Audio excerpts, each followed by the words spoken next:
Late night lights on an empty street. Coffee gone cold, but my heart's still beating. I grew counting pennies on a kitchen table. Jennifer Ward, thank you so much for cutting time out of your busy schedule to sit with me today. I have been very excited to have this conversation because, spoiler alert to those listening and watching, I know a little bit of your story, and I think it should be shared with the world for sure. But before we get into the fun stuff and talk about your journey and just building just this massively like powerful, I guess, just presence in the space, I would love to, of course, introduce you to the folks and, tell us a little bit about yourself, Ward Law, and we can take it from there. Thank you so much for inviting me. Yeah. I've always wanted to do a podcast Yeah. and to see what it felt like. So this is going to be fun today. Thank you for thinking of me for this. It's really meaningful to me to be able to share my story. I always wanted to live a life that had meaning and that mattered, that inspired others to see the best in themselves. And so this feels like an extension of that vision. So thank you, Jacky. Amazing. So let's just get into it. So for those who don't know Ward Law, can you tell us a little bit of, what area of law you practice, what type of clients you have, and then we can get into the fun stuff of the journey of how Ward Law was born. So my name's Jennifer Ward. I am the owner and managing partner of Ward Law. Ward Law is proudly a woman-owned law firm.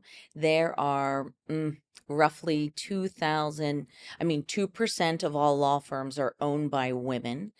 And that is a very tough statistic. Wow. And Ward Law has 4 offices in Pennsylvania, New Jersey, New York, and Florida. And we save the world one client at a time. We defend companies that get sued for sexual harassment, discrimination. We clean up employment messes. We also protect and defend professionals that get sued for negligence or making a mistake. That would be lawyers, miscellaneous professionals, architects, engineers, and even contractors. We also represent board members when they get sued under their directors and officers policy, as well as general liability. So that's just to name a few of the areas that we handle. Yeah, just a few. And I can imagine there's so much more that you do, right? Especially with how you help your clients. It's you can't list all the things you do because there's so much. But we are just shy a few weeks away from your 7-year anniversary. Yes. So let's take a time machine. Let's go back, I guess, 8 years, or how long before you actually launched was Ward Law in the incubation? Like how long was the planning and putting together the firm? Great question. And I have been building my firm my whole career. So it wasn't something that I just woke up and said, oh, today I'm going to start a firm. I, as a young lawyer, was developing my mindset and my vision for my future. And it wasn't always clear what it was going to be, but I knew that I was going to be leading in some way, whether that's a law firm, a company. So I have been building brick by brick all of the skills and abilities that I would need to run a team. But when I decided to start Ward Law, that was about a year prior to the launching of Ward Law. And that was a very big decision. It was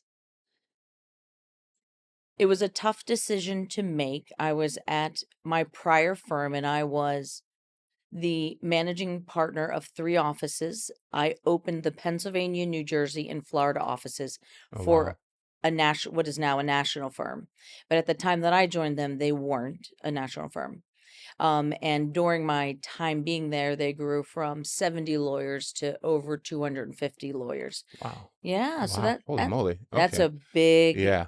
that's a big culture Mm. change, and it no longer served me or my team. So I had a big decision. Me moving wasn't just me, it was me and my team. Mm. I have I had a sizable team and a sizable book of business, and I needed to find where would our next home be. And this was going to be, for me at that stage of my life, my final move. In my heart, this was my final move. And the thought of moving to another firm, the statistic that I just told you, Yeah. less than 2% of all firms are owned by women. That means that I have a greater chance of joining another, male, pale and Mhm. stale law firm. Mm. And I didn't want to do that because taking my team, I could have went, pick of the litter. I could, choose where I wanted to go and where I wanted to take my team. But I wanted that move to be meaningful and to move the meter of that number. If I always believed in being the change that you want to see in the world. So if I want that number to improve, then I have to do something about it. What can I do? And I knew that I could start a firm. I already started 3 offices from the ground floor. These offices didn't exist before I opened them, and I brought the team and the business to support them. So I knew I could, but what I needed in order to do that was the courage. So that took me a year to get my courage in alignment and my plan. Wow. And I'm not familiar. I mean, I'm familiar with leaving a big firm and starting our own firm, Yeah. but I'm not familiar with how it works in your space. So is it, I can't imagine it was easy. Like you just say, hey, we're leaving and we're leaving. Was it cordial, or was it like, was there a fight, for lack of a better word? Yeah. I can imagine there was some form of friction, right? As the separation went. Absolutely. Yeah. Yes. When you're a top producer in a firm, your leading offices leaving is a significant event. Mm. So there's a bullseye on your back. So I knew that. And that was weighty on me. And yes, it was at that time one of the hardest things I've ever done. And yes, you lawyer up Yeah. just like you do, like you see it on TV. Yeah. It's a really intense time. But we got through it. Yeah. But yes, you take some hits in that process, which is why I was wise enough at that time to realize that I didn't want to have to do this transition again. So I wanted to build a place where I could find a safe place for me to build and grow and not to have to do it again. So what would you say was the hardest part of the departure? Oh, it's such a good question. And it was a surprise to me. I've worked with the core of my team my entire life. They are Oh. my ride or dies. Not mine, sorry. I worked with the core of my team my entire career, Yeah. 25 years. At Yeah. that point, it was like 20 years. We've been together since my very first firm, my core attorneys and my core staff. So I had a, deep belief, but it was my belief that Mhm. they would join me in this journey. Mm-hmm. That we were a team no matter where we went, and I was the leader. But when I resigned, that's when they first found out that I was leaving. Oh, so they weren't part of the No. plan. Oh, wow. Yeah, Okay. they can't be a part of the Got it. planning. They can't know. I had to do all of this planning and building myself while I was working a full-time job, and I'm a mother. Wow. So I worked every day for like 8 months. Every single day I Wow. worked long days, every weekend, even on Mother's Day. I worked Wow. because I had to build a business that no one knew about. And there's a lot of components to it. And it wasn't just me. I'm not just building a law firm for Yeah. just me. It's me and my team of 10, and we're in 4 offices. Wow. Yeah. So That's a lot. it was a lot. It Yeah. was a lot. But when I resigned, that's when everyone first found out, and they were presented with the idea that I'm leaving and I am giving them all an offer to come join me. And my firm, to my surprise, met with everyone on my team and made them all an offer to stay with them and offered them more money. Whoa. And I wasn't prepared for that because I wasn't offering them more money. I didn't have any more money to offer them. And that was such a surprise to me that they made that effort. And then I had to wait 3 days, 3 long It's days, very long 3 days, I can imagine. for them to all make their decision. And, they needed to contemplate and weigh in the balance. Should I stay with this existing firm, or should I follow Jen and, who's starting a totally new firm? So this, ward law didn't exist. Yeah. And, I knew my business would follow. I felt in my heart that my team would follow. But I was actually putting that theory into play, and I needed to see it play out. Yeah. And I'll tell you, those 3 days, they were a long 3 days. And at the end of those 3 days, my entire team chose to join me. Not Wow. one person stayed Really? that was on my team, and none of them asked me for $1 more. Wow. They chose me as their leader. And that was so humbling and so moving. And that keeps me up late and wakes Yeah. me up early. Yeah. I mean, as a leader, to really get, probably the strongest real life feedback of belief Yeah. in the people in your group, because Yes. yeah, money is a very big thing for folks, and Yes. and to be offered more. I'm sure this firm is now not had deep pockets, so I can't even imagine what Absolutely. they're offering. Yes. And you went 10 for 10. Yes. 10 for 10 for Jen. Like that's Yes. wow, that's amazing. It was an experience that I have deep in my heart. I will never forget. It is so humbling, and also a reflection of my commitment to my Yeah. people. Yeah. I've always treated the people that I work with better than my clients. Yeah. I know that you can't win Super Bowls without a team. Mm. This is, not a one-man show. And I think that kind of probably stems from being one of 5 kids. 5 kids in 7 years. My parents had 5 kids by the time they were 24. And Wow. we were, basically all Irish twins.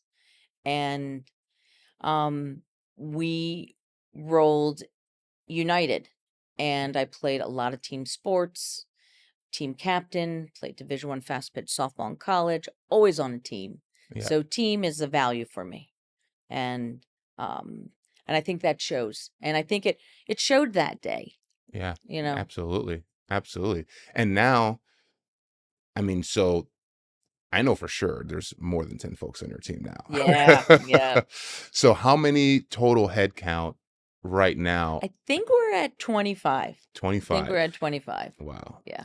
It's basically double 2.5x. Yes, and growing. And growing. Yep. That's amazing. Well, first, congratulations on that. Thank you. Because there's a lot of factors there that are just against you, that you looked in the face and said, just kept on trucking through. Absolutely. Yeah. I was not born from privilege. Mm-hmm. I grew up in a blue-collar town in Bristol, Pennsylvania. My dad was a door-to-door salesman. My mom was a stay-at-home because, when you have 5 kids, Yeah. by the time you're 24, there's a lot to do at home. And my dad, really had to make his own way of providing for all these mouths. Yeah. And I learned early on, resiliency and grit. And that really has been a guiding principle of my life. And I think it shows in my profession and in the relationships that I've Yeah. built. Yeah. If I can also mention just a personal commentary, I always do feel like when I have conversations with you, you have a like ready to take on the challenge energy. Like Yeah. even if it's like a tall order or there's something, you're always, what do we have to do? Let's go, let's get it. And that's something I always appreciated, admired about you. And now that the folks that are listening and watching can see that, it does take a lot of perseverance, it does take a lot of grit. Yeah. That's something that my dad taught me as a young girl. Mhm. He and I think it was a quote from a former president. It's escaping me now, but that perseverance outwins talent. Yeah. And that has been a guiding principle in my life in so many things. I'm not the smartest person in the room. I am a woman. I'm not supposed to be here statistically. I don't come from privilege. We were raised very, we were poor growing up, and I relied on and believed the truth that perseverance would outperform talent, and I just always counted on that principle. I always played that principle to my advantage. I said, well, let's see Yeah. if let's see what'll happen. Let the universe tell you no. Yeah. Don't you stand Yeah. in your own way. And that's one thing I try not to do, is stand in my own way. Success is scary. Success is available to everyone if you're willing to step through fear. And most people aren't willing to. And fear is like the boogeyman under your bed. It's not really there. Yeah. These are all just limiting beliefs that don't even exist. They're hypotheticals. Let the facts tell you whether you can do that or not. Yeah, that's a good point. Yeah, that's interesting too, because I think, which is a good segue into superpower kryptonite. And I guess since we already been talking about your grits, so hopefully maybe you have another one in the chamber of, if you had a superpower, what would you say it is? Well, the first one would be perseverance. Mhm. That would Yeah. be my superpower. That level of resiliency of moving through hard things. Yeah. And I'd say another superpower, I think it's not really a superpower, but a habit. Mm. A habit that I've picked up is that a non-negotiable for me is doing a courage workout. Oh. Most people focus on doing, eating well or being on a diet, making sure they go to the gym every day. Instead, I work on my mindset every day. And Interesting. sometimes multiple times a day, I focus on my mindset, which is your courage. So thoughts are powerful, and I use my thoughts powerfully to my advantage. And most people are lazy in their thinking and allow their thoughts to take away their power, thinking that they're not as good as they, that they're not as good, that they're not equipped to do this job, that they're, the imposter syndrome, whatever your limiting beliefs are. So I make sure that I retrain my subconscious mind every day to upgrade it to align with success. Okay. And I don't think most people take that very seriously. About, if you work on your thoughts create emotions, and your emotions create motion. So it is the seed to every action. So instead of focusing on the action, focus on the seed and everything grows from there. Mm. So I do work out because I have a good mindset. Yeah. And I do eat well because I have a good mindset. And I do feel good because I think thoughts that make me feel good, make me feel confident. And when something difficult happens, the first thing I say to myself is, oh, I do hard things. Mm. I do hard things. Yeah. And would you say that is that like a mantra repeat to yourself? Is it books? Is it things you listen to, or all the above? All the above. Yeah. It's a buffet. It's a buffet. It's not one thing. And, sometimes it's reading books, listening to podcasts, listening to thought leaders. I also love immersion training. Oh. So books, I have read so much. I'm a student of life. I love challenges because that gives me an opportunity to read a book and learn a new skill. So Mhm. every time you have a challenge, think of it as, oh, this is what I'm going to become good at. Right. Yeah. So it's like, I'm going to go get a book on this and I'm going to master this. This is Yeah. now going to become a new skill and something that's going to set me apart. Yep. As opposed to, oh, this is a weakness that I have to accept. It's like, no, this is a challenge for me to conquer and Yeah. align with. Yeah. So the courage workouts are so important, but the immersion work, so going back to, I've read so many books, I've listened to so many thought leaders, but about 10 years ago, maybe, is it 10? Maybe like, yeah, maybe about 10 years ago, I started going to weekend retreats or Mhm. a couple day retreats on topics that I wanted to get better at. Okay. So instead of just reading a book on it, well, how about I sit for 3 days and work on finances? Oh. So how about I go to a wealth mastery, Yeah. right? Yeah. Learn Nice. about money. Yes. Learn about money. How about I go to Yeah. a conference for 3 days about food to Okay. really leveling up my thinking Yeah. about the way I feed myself and take care of myself. Yeah. Your body is your temple. It's your Ferrari. I mean, you Yeah. better take care of it. Mhm. And I don't think we take enough initiative and responsibility around taking care of ourselves, our bodies, our families. Just because you have a life doesn't mean you're equipped to live it well. Uh-huh. Yeah. I mean, I didn't even know that you can go on retreats. Those sounds very interesting. What would you say of those? Is there any that really stuck out in your head and your Well, I went to Tony Robbins' Business Mastery course mm-hmm. almost a year to the day of starting the firm. And that business master course was 5 days on how to build a business, teaching me all the components of what it takes to have a successful business. So I got 5 days to just think about that.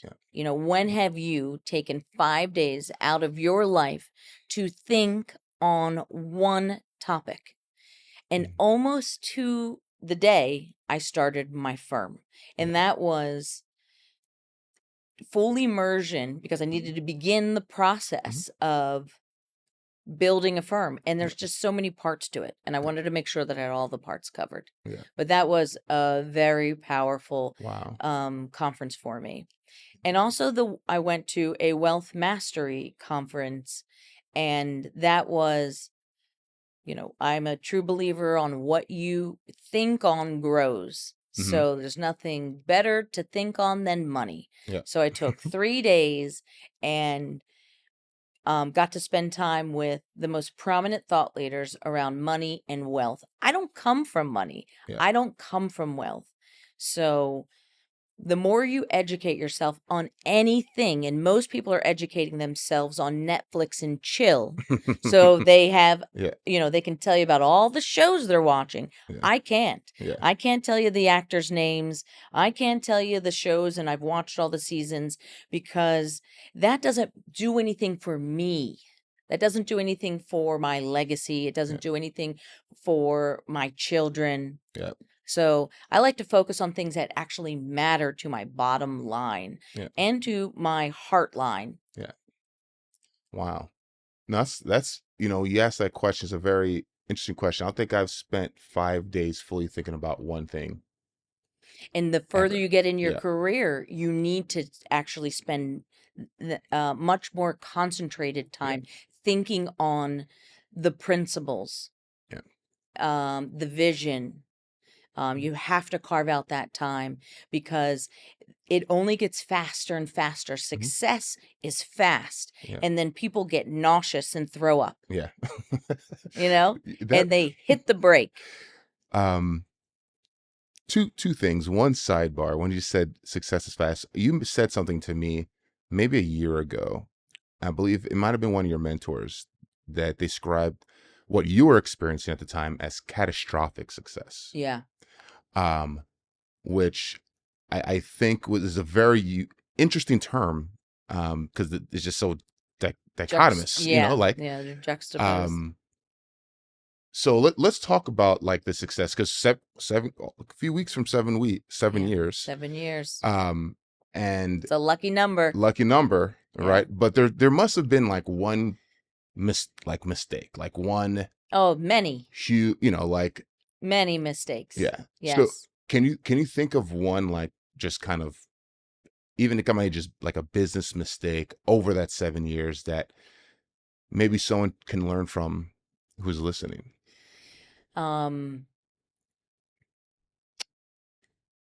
One mistake I made after my first year is I wanted to reward the people that Mhm. came with me. Mhm. They are so important to me, and I decided to bonus them all at the same time. That was a bad mistake. Yeah. I learned a really big lesson on the power of cash flow, Yo. Yeah. Yeah. and so the next 60 days was very stressful. Wow. And so I now stagger bonuses. I don't do my team all at the same time. Mm-hmm. And Yeah. so that I can manage the cash flow. Yeah. And business is cash flow. Flow. And that is, um, that's a tough master. Yeah. That's a tough master. It is. But I always say that you have to be able to manage $100 in order to be able to manage $1,000. Mm. You have to be able to manage $1,000 in order to be able to manage 10,000, 100,000 to manage 1,000,000, and so on. Yeah. Right? So when I had $100, I managed it with intention, and I read financial books on how to manage my broke ass. Because when you get out of Yeah. law school, you're broke, Mm. you're in debt, Yeah. and you are making not very much money. Yeah. My first job out of law school, I was making Wow. $45,000 a year as an attorney, Yeah. and that was not very much. Yeah. So you're, renting an apartment, and then, 100,000 in student loans. That was a lot. Yeah. So I read Susie Orman's book, Young, Fabulous, and Broke. And that was the beginning of my financial training. And I committed to myself to read a financial book every year and commit myself to the Yeah. principles. And these are not complicated principles. Yep. They're very simple, and it is cash flow management, Yep. living in a cash world. And you have to have basic financial principles that I had in my personal life that allowed me to be able to start a firm. So Mhm. how does, a woman Mhm. by herself have the financial resources to be able to start a firm? Mhm. Because I lived by the principles that Mhm. Susie Orman told me, and Dave Ramsey, and so on, of, Managing your money. Yeah. managing the cash. Yeah. And so I had financial resources to leverage and press my bets and Yeah. bet on myself. Yeah. So it started much earlier than Mm. the day that I started the firm. Sure. And it really started with my dad. My dad, he really took the time out I think like we'd know when it was time to pay the bills. He'd be in the dining room with all Mhm. of the checkbooks Papers and and the the bills papers out. everywhere. And, every penny counted in our family for a very long time. And he would, as we were, buying a car, Mhm. right? It was we don't go buy a new car. We go buy a car that we have cash for. And I had to buy Yeah. my own car. Yeah. And so my first car was $1,000 because that's all I Yeah. had. And he said that's all you can buy. And I learned to buy only the things that I could afford in cash for a very long time. That meant I did not have a brand new car with air conditioning until I was close to 10 years an attorney. Oh, wow. I didn't have I had a Walmart futon couch well into, years of being an attorney. That was $100 because I needed to prioritize what was important. I needed to pay off my debt. I Yep. needed to save in my 401k, and then whatever's left, then you can buy a couch. It's, I love, by the way, just for anyone listening, I did not tell Jen to talk about financial literacy, okay? But I think it's also very important, especially as a business owner and managing the cash flow. There's this, I guess, mentality for folks that are in high income industries, or actually could be any industry, where they think, hey, you know what? I just need to make more money and I'm going to Y- get out of this mess, Correct. right? Like people think they can out earn bad habits, Yes. and you can't. You can't. You can't, right? Yeah, You they'll can, catch up. yeah. If you spend poorly making $10 an hour, you'll spend just as poorly if you're making $10 million a year, Yes. right? Yep. So, um, that's it's just incredible and happy to hear that you had that foundation. Yes. And I invested in that foundation. Yeah. I continued to learn and improve because I wanted the millions of dollars to come to me. I Mhm. want them to come. Mhm. I want to attract it. And when it comes, I want it to stick Yeah. and stay.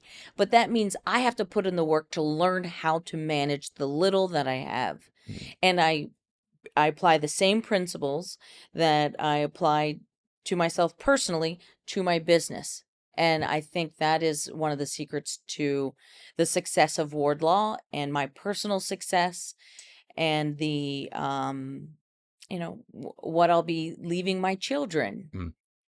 Yeah. And also just like how you watched your father like plan Yes.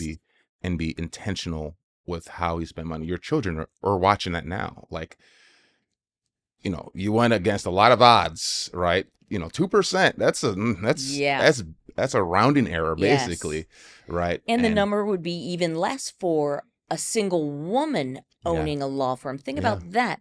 Just one woman owning the law firm. Wow. Usually law firms are owned by multiple Multiple. people.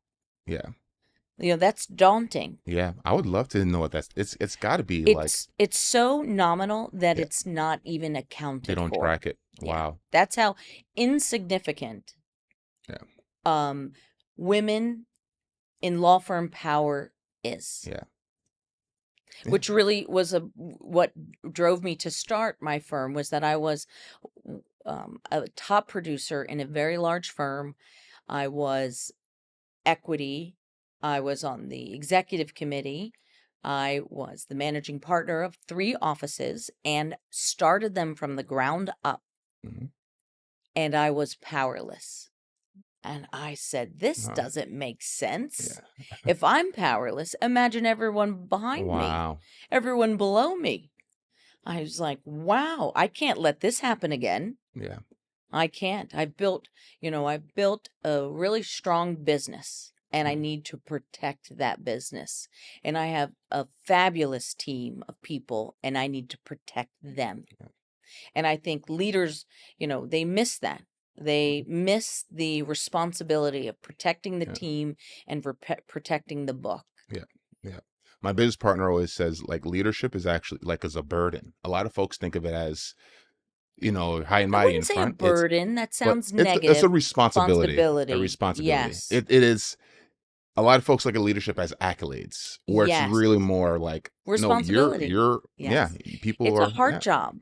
yeah, And just because you have the heart for it doesn't mean you're going to be good at it. And just mm, because you are a leader doesn't mean you're leading.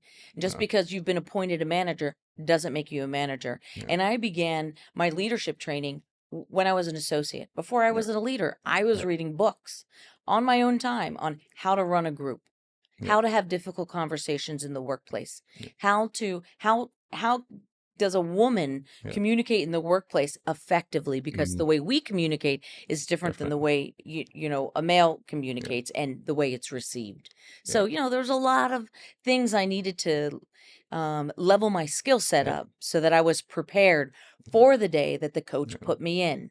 yeah, I needed to yeah. prepare myself to be a leader. Yeah. I think that like your superpower is of course the grit and perseverance, but I think it's just I think foresight, Thinking ahead. thinking ahead. Yeah. Cause like a lot of the recurrent theme is just, yeah, Planning for the future. I've been thinking about this for years before Yeah, true. you know, True. that's incredible. So we have a little bit of time left. So, and we already talked about where folks can find you. So think about the future female lawyer right now who might be deciding if they want to start a firm or is in it. What advice or what would you message to them right now as they're kind of navigating that process?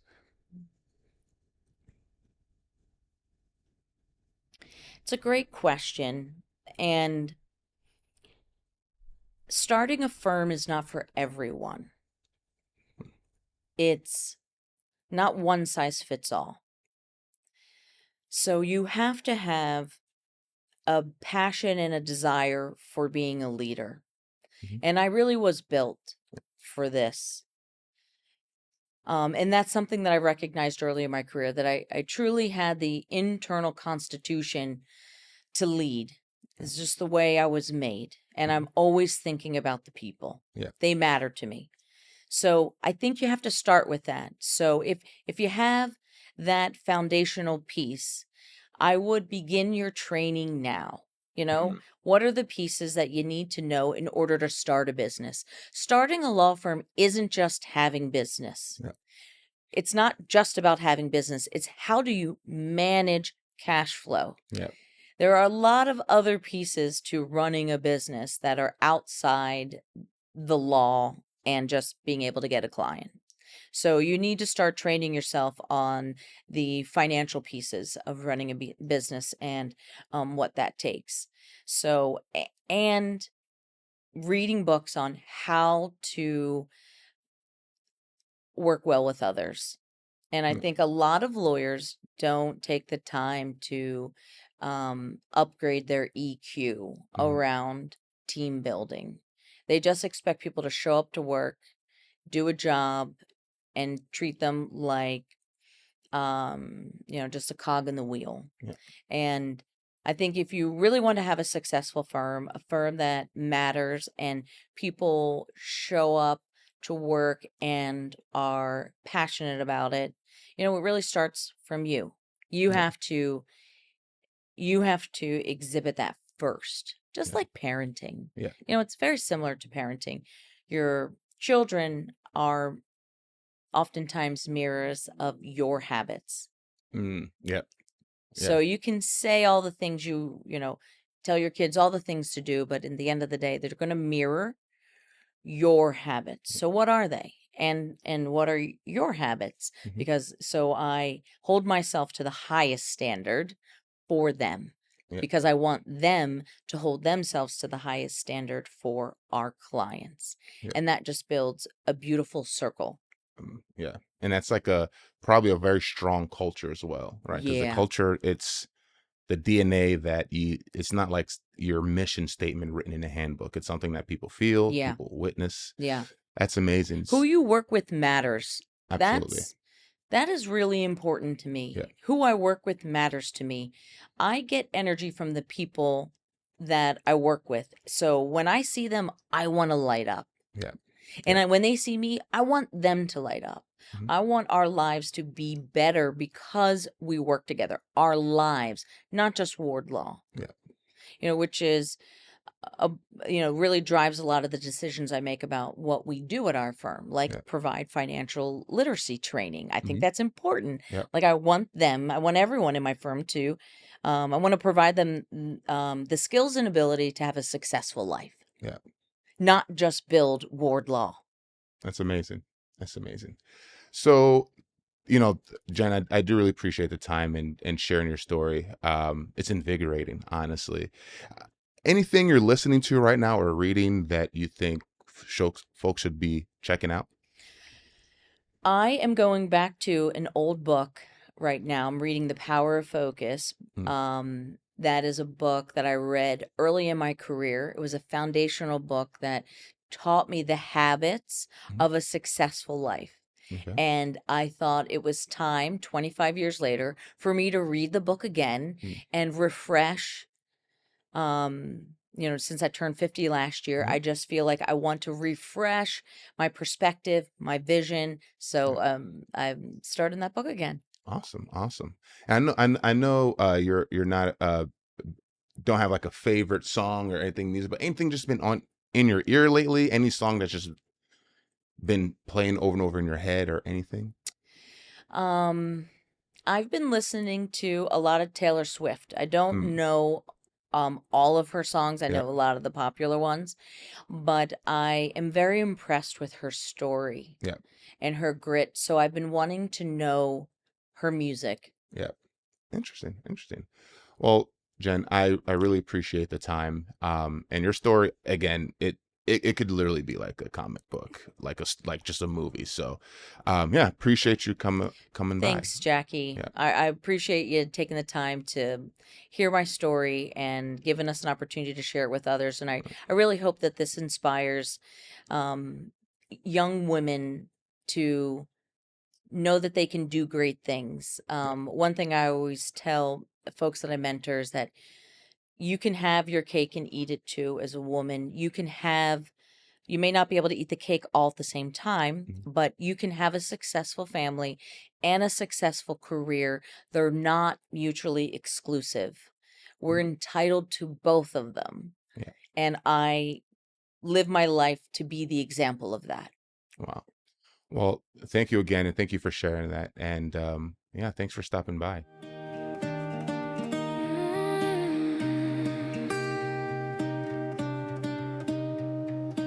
Late night lights on an empty street. Coffee gone cold, but my heart's still beating. I grew counting pennies on a kitchen table, watching my dad make miracles out of unstable. 5 kids laughing in a 2-door car. Learned early dreams don't care who you are. They said statistically this won't work out, but I learned grit speaks louder than doubt. I wasn't handed keys, I built the door. Every scar just taught me more. I do hard things, I don't back down. Brick by brick, I built this town. When fear knocks loud, I answer brave. I don't wait for luck, I make my way. They said I couldn't, look at me now. I do hard things, I figured out how. I packed up dreams in banker boxes, every risk written in tiny losses. 3 long days holding my breath, waiting on fate, staring down regret. They offered more, but they chose my name. 10 hearts stepping into the flame. That kind of trust changes you, makes every promise feel brand new. I do hard things, I don't back down. Brick by brick, I built this town. When fear knocks loud, I answer brave. I don't wait for luck, I make my way. They said I couldn't, look at me now. I do hard things, I figured out how. Success move fast, it'll test your ground. If you don't stand firm, it'll spin you round. So I train my mind like it's muscle and bone. Talk to myself till I'm standing strong. I tell the mirror when the night feels long. Let the facts decide, don't say no on your own.